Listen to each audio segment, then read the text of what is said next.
Good afternoon, Treasury Talent community. Good morning, wherever you're at in the world. This is Joe Grabowski with Treasury Talent, and today, as always, joined by Simon and Scotty. Simon, how's it going in Australia? Going well, thanks, Joe. It's getting Scotty, springtime here, so we're getting longer days, and it's all very enjoyable. yeah, we have the opposite going on here in Michigan. Scotty, what's going on in the mountains? Yeah, opposite, like you say, Joe. But unlike you, I'm in the pray for snow mode, so I'm ready for the winter skiing to begin. Yeah, snow is one of those four-letter words we don't use around here.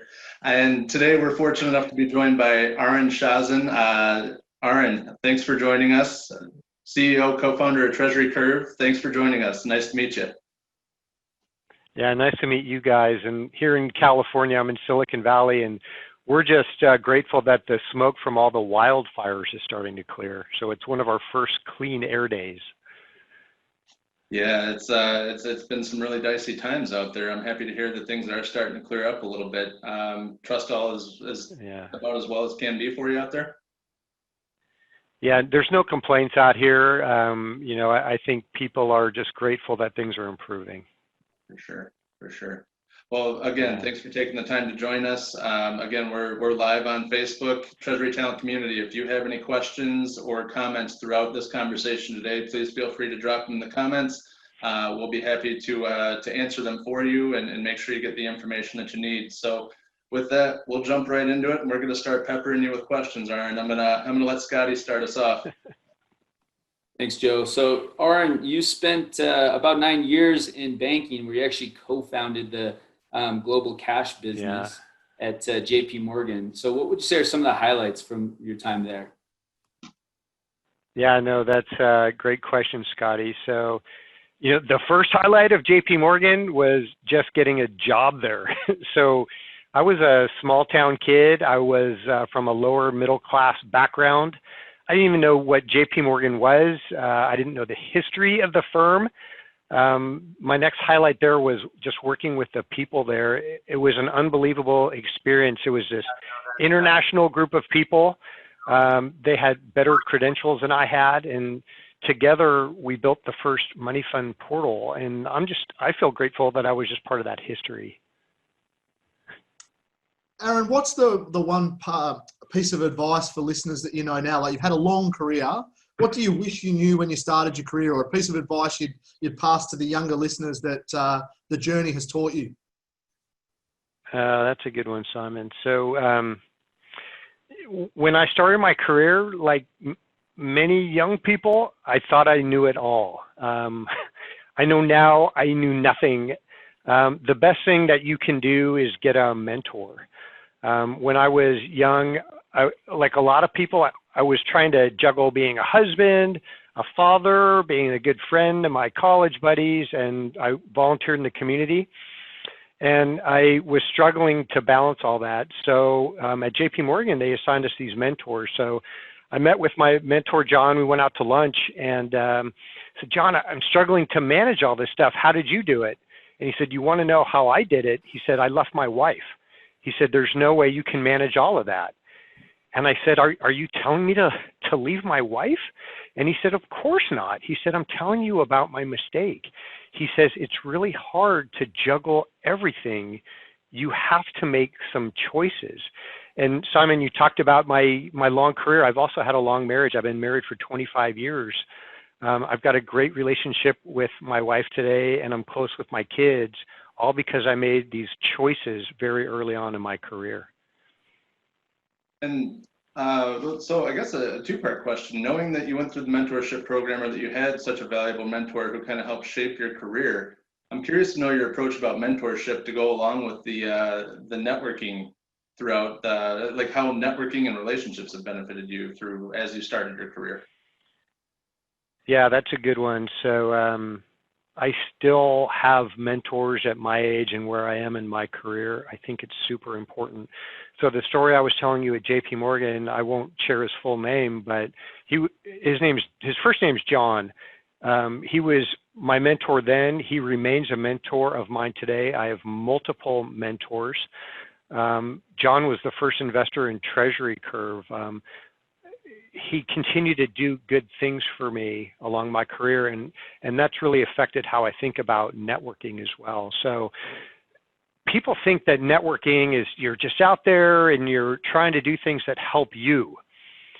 It's not like that. I've learned mentoring is just meeting people, and you don't have any idea if they can help you at all, but you meet with everybody, every opportunity that you get, and you try to do something good for them. And you don't expect anything in return. And what you'll find is it comes back to you in the strangest ways. And I'm not saying I believe in karma. It's good business. It just helps. Just do the right thing and pay it forward.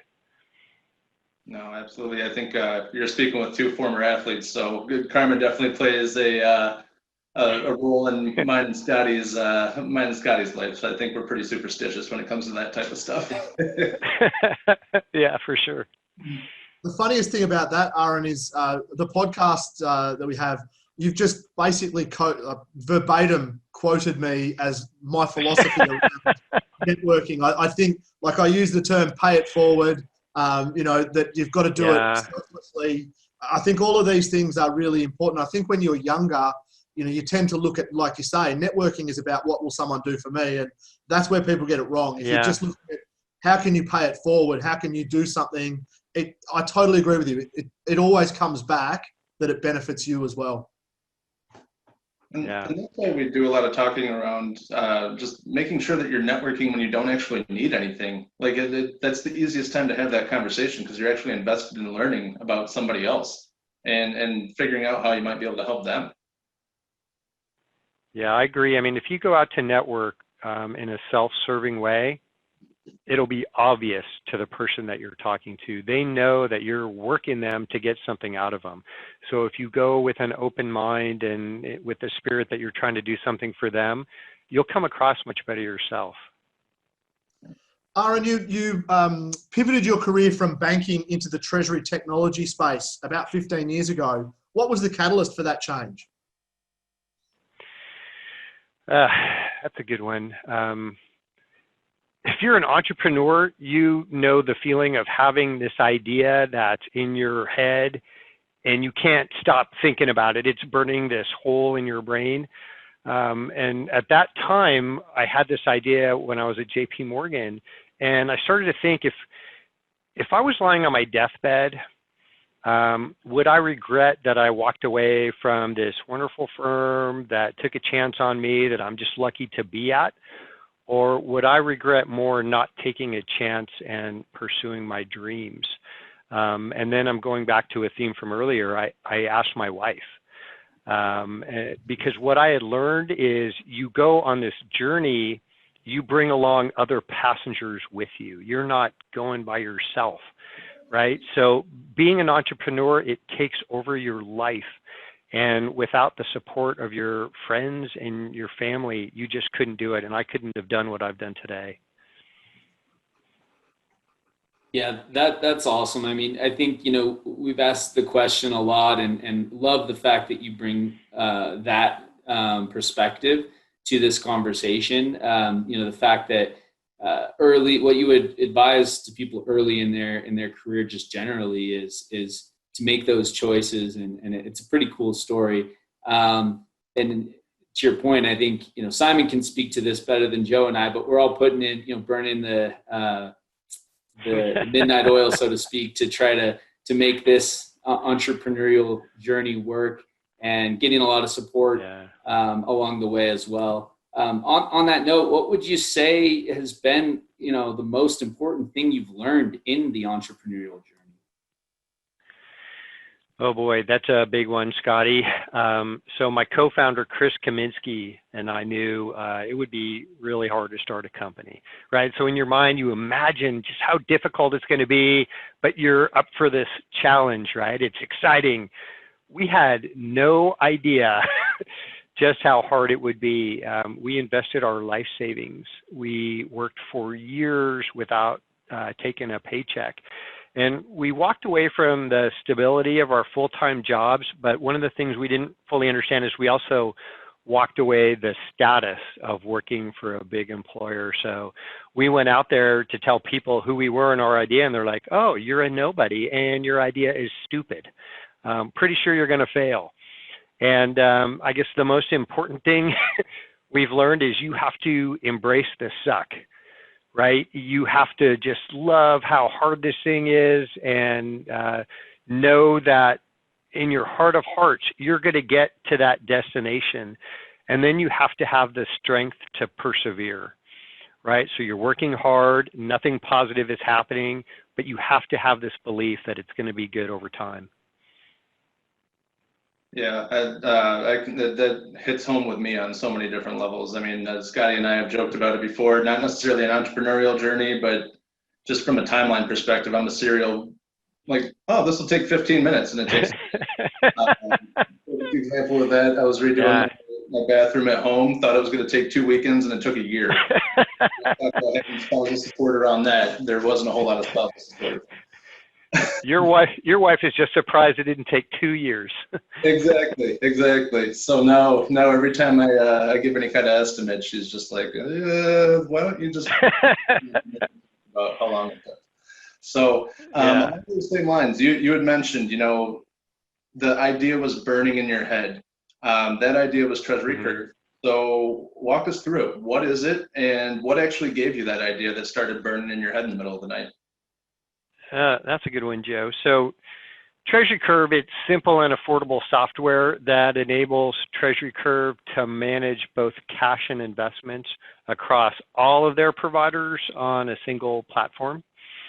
From there, they can easily optimize their cash and investments, and if they want, they can automate everything. And the idea really started from my personal use. I believe in this theory. It's called the consumerization of the enterprise.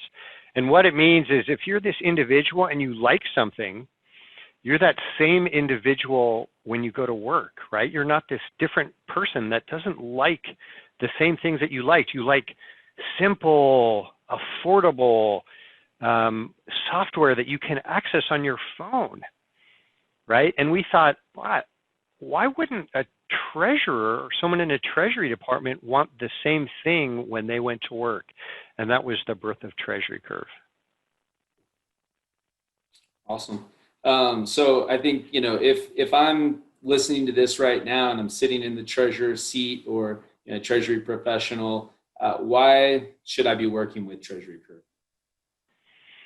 Yeah, so if I'm in the treasurer seat now, I'm asking myself, what can I do to help my team so we can truly affect the company's bottom line? So their team is struggling, right? They're doing these repetitive manual tasks, downloading these bank statements from multiple banks by logging in with these separate passkeys into Excel and normalizing that data, overlaying it with their cash flow forecast. They are running hard in Treasury from the moment they come into the office until the end of the day. And the treasurer is saying, I just want to be able to help them, but we're a cost center. So what can I do? I can't afford this expensive technology or the time it's going to take to get my team up and running. So Treasury Curve empowers them to manage their cash and investments in an intelligent way, in a way that's simple for them to get up and running quickly without having to spend a lot of money. Aron, does that mean that it operates independent of treasury management systems, or would it be a competition to treasury management systems? Well, that goes along with one of the earlier questions, right? So we didn't go out to build the new and improved treasury management system. There's a bunch of people trying to do that now, and they've been doing that historically. We wanted to develop a way to improve how Treasury was able to manage cash and investments. And we're not going to be the one who tells our customers how to do their business. If they want us to be bolted onto their treasury management system, we can do it. If they want to use us for their bank aggregation, their payments, their forecasting, their investments, they don't need to buy a treasury management system. But we let that customer make the choice. Sometimes it's based on, if I'm a middle market company, and my treasury is not overly sophisticated, they can use us and they don't need a TMS. They're a very large enterprise. They might be working on hedge accounting and things like that. They might want to bolt us on to what they're doing today. It makes sense. And I know one of the common themes in conversations that we have is the bank access, just being able to access bank accounts. Since everyone moved remotely, that became a challenge where sometimes you still have the little key fobs that are being passed around physically. It sounds like the Treasury Curve can help solve that, or has been helping to solve that even before COVID hit or anything like that.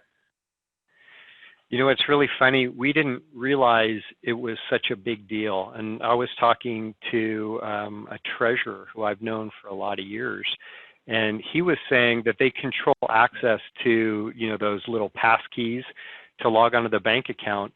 And he was literally getting in his car to drive it to his employees' houses so they could log in. So with Treasury Curve, we use what's called multi-factor authentication. And I think most of us are familiar with it as consumers, right? So you have your username and your password, and then we send a multi-digit passcode right to your mobile phone or to an alternate email address. And then from there, they can log in. They don't have to carry those pass keys. And just to kind of hammer home on that idea, I've got a customer, he's been a customer of mine my entire career. And when I was talking to him about Treasury Curve, I said, he's from Japan. I was talking to him about what he does with all of his pass keys. And he said, well, I keep them in the top drawer of my desk. So he opened up his top drawer. He had 160 of those little key fob things to log in. And he said, are you kidding me? You're going to make it so I don't need to use any of them? And I said, that's true. You won't have to use any of them if you work with Treasury Curve. Aron, it's interesting that I think that COVID has really brought out, from a technology perspective and a process perspective, it's made us really fast forward like 5 years in 5 months. Things that we questioned before or didn't question before, and things that didn't work, like driving a key to someone's house physically. I mean, that's mind-blowing that actually still goes on. Yeah. I mean, I think it's, I think you're absolutely correct, Simon. So you look at a lot of the things that are going on in fintech, and they've just been sped up because of COVID. But one of the things that I'm a little bit concerned with is just kind of the evolution of what's going on right now. So when we were first calling our customers just to see how they were doing after the initial lockdown, we would find our customers, treasurers, at the grocery store with their kids, just trying to get supplies, right? They were in shock.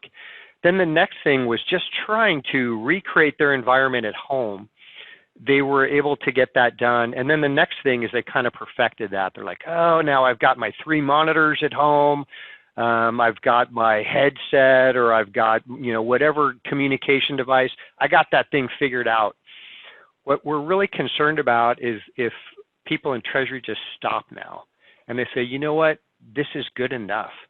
My hope is that they lift their head up and say, there's so many new cool solutions that I could take advantage of. Imagine if I didn't need to use these passkeys anymore. I figured out how to get my passkeys at home, but now I can use something where I don't need my passkeys. Same with payments, right? Think about the cool stuff as consumers. I can pay my daughter money whenever I want. I can pay a vendor whenever I want. You go to the workplace, you're logging on to a bank portal. You're trying to ask your boss to also log onto the bank portal and approve that workflow. Why don't you look for fintech that can make that as easy as it is if you're a consumer? And what do you think has been the motivation for why people would stop? I mean, at what point would good enough be good enough, I guess, or what would we do to entice them to continue to move forward and try to optimize?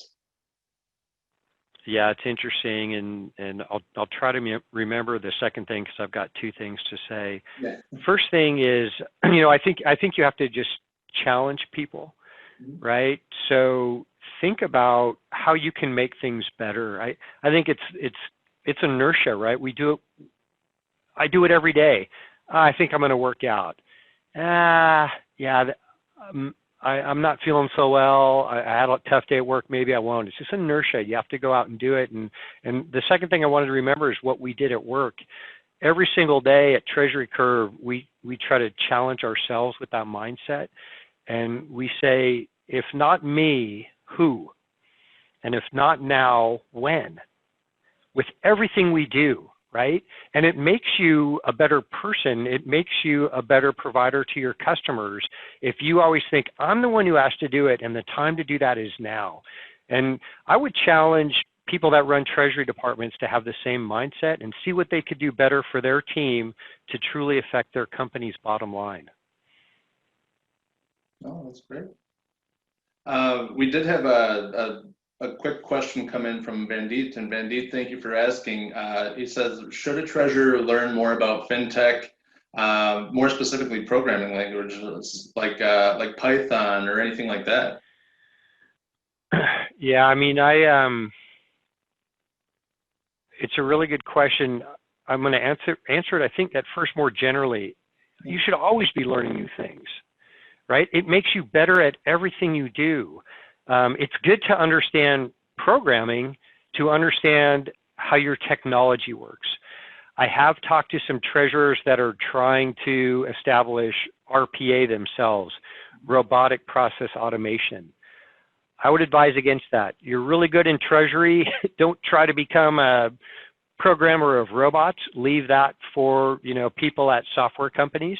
But it's super important to understand how that programming works so you can think about how you can make that a tool for you so it doesn't disrupt how you're efficiently managing your work yourself. That makes sense. It's kind of stay in your own lane, but be aware of what others are doing and what they're capable of. Yeah, you said it better. I was a little long-winded, but I'm pretty good at that.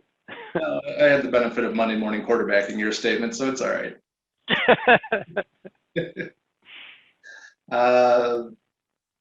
That was the question that we had coming in from the community. Yeah. Aron, so how can people learn more about Treasury Curve? What are they reaching out to you? Are they going to the website? What does this look like?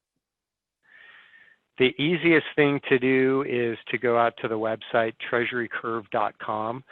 But what I would encourage people to do is to talk to us, right? So think about when people aren't shopping retail that much anymore, but if you can just kind of imagine what people are doing if they're not going to buy something online. You'd walk into a store, someone would say, how can I help you?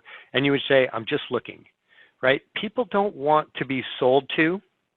What I would encourage them is to reach out to Treasury Curve and say, listen, I'm not in the mood to buy yet. I'm just trying to learn. Can you show me your software and teach me? We will tell people if our solution isn't right for you, we'll direct you to someone that might be, better for what you say you're looking for. We just think it's important for people to reach out, ask questions, and learn. And that's the true consultative nature, and that's exactly what we do in the business too. It's just like, look, we're here to provide you with options, and we're here to help. We can provide, knowing the space the way that we do, if we're not the right opportunity or the right option for you, we probably know someone who can help. And that comes through operations and technology and everything else. And it's, I love to hear that mindset, and I think that's how you're successful, and it ties into also the mindset that you had talked about just in networking and building relationships in general, and is figuring out how to help other people, putting that at the forefront of what you do, and then everything else kind of falls in line later on.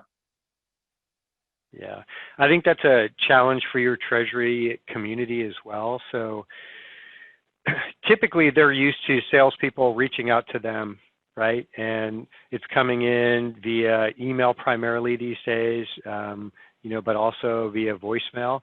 And then if you're in treasury, how do you decide whose call you're going to return? Is it your bank because they've provided you a line of credit? I think it's really important for treasury people today to go with the gentleman that had previously asked that question before. Be proactive. If I'm in treasury, I would want to reach out to the vendors, and I would want to take control of that conversation. Hey, I'm not in the mood to buy, but I would like you to educate me. And I think that might be a way to empower people in treasury. Yep. And it just, I love it because it ties, excuse me, it ties into the theme of networking, building relationships is seek to understand and start asking questions and getting to know other people and other things when you don't actually need anything. That way you're prepared when the time actually does arise. Yeah, I mean, I'm looking at what you guys are doing. I follow you guys on LinkedIn, and it's awesome, right? So you're putting out these posts, and they're just informative. You're not selling things. And you had even interviewed this consultant, and I won't mention them, but they don't even represent us. It was an excellent piece of information you guys posted, and the consultant did an excellent job. I shared it with all of my network, right? So whatever you guys are doing, it's really impressed me, and I would encourage you to keep doing it for your community. Absolutely. And Simon, I'm going to let you speak on that for a minute because you're the head man who's really just pulling the strings on me and Scotty here. So talk to us a little bit about your vision there and why we do what we do. Yeah, thanks, Aron. I mean, look, thank you very much for the compliments. My vision really is, obviously we're primarily a recruitment company. We make money in that staffing world of placing people. But my view is that I know a lot about treasury. I couldn't do the job of a treasurer, but I've done this for 9-10 years now. So I've just got a lot of information in my head, and I like everything we said before. I'm happy to share. I'm happy to benefit others with a view that once people understand that you're good at what you do and that that it will come back to you. So yeah, we're just doing our bit to bring the treasury community together because I saw there was a niche, particularly in the US market, where that wasn't happening. And so that's what we're trying to do. But I guess for listeners out there, remember that we are primarily a recruitment company, and we make money not from producing content, but from actually placing people into your team. So like Aron said, reach out to us and let us know if you have a need in your team. We're happy to work alongside an internal recruitment team, but we just do it lots quicker than what they do because we know more people. And shameless plug, we're happy to educate and help in any way that we can along the way until you have that need as well. So Aron, any closing comments, anything you want to add that we haven't, any of the world's problems that we haven't solved yet, I guess, let's ask that. No, I mean, I wanted to thank Treasury Talent for the opportunity to at least share some Q&A with your community out there. I wanted to thank the Treasury professionals out there. I've been in Treasury my entire career, right? And it's just it's a real privilege for me to be part of kind of this next wave of fintech. I would encourage people to just reach out and learn. And if there's anything I can do to be helpful, I'd love that opportunity to be helpful. So thank you. Absolutely. And we did have a late question come in from Tim. Tim, thanks for asking. He says, from a vendor standpoint, what do you see as the critical functions in the future for Treasury? So I'm seeing some super cool stuff happening with international payments, right? So same day cross-currency payments that are affordable. It's here and it's super exciting. Treasury Curve is going to be coming out with an announcement about a partnership on that front very soon. I'm not allowed to go public with it yet, but we're seeing so much interest, and I think it's super cool. It's on the lines of what I was talking about. There's really cool same-day international payments for a consumer. Why wouldn't that be possible for corporate treasury? No, absolutely. Any publications, any events you attend in this space to stay up to date on this type of stuff? Obviously, this is right in your wheelhouse, but is there anything that if I'm sitting in the treasurer's seat or a practitioner's seat, where should I be looking for this info? Oh, wow. That's an interesting question. I've always been a member of the AFP, and there's these regional ones, and I've been a speaker at a number of those as well. I think they're super cool, right? And especially in this virtual world, some of it is just personal, right? We're all isolated. We're stuck at our desks at home oftentimes, or most of the time, right? Why not get out and network within your community, educate yourself, take the opportunity to, support your regional AFP, and also the national one. I've never missed a year in my entire career of the national AFP. Treasury Curve is going to have a virtual booth there as well. And I would love the opportunity to talk to people there, competitors, banks, fintech companies, and of course the people in Treasury. I would just encourage you guys to visit our virtual booth at the national AFP. No, absolutely, absolutely. And I know that's coming up, what, in about a month or so? Yeah, it's fast approaching. Yeah. It'll be here before we know it, and along with that comes snow shortly after.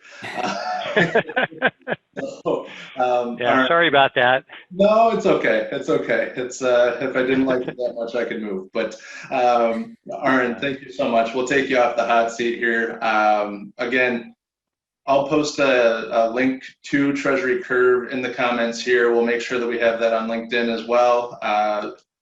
Reach out to you. Start to generate the conversation. Start to generate that conversation with Treasury Curve to learn a little bit more about what the capabilities are and how you might be able to optimize your team.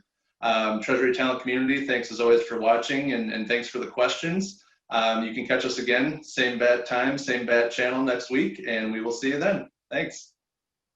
Thanks, everybody. Take care.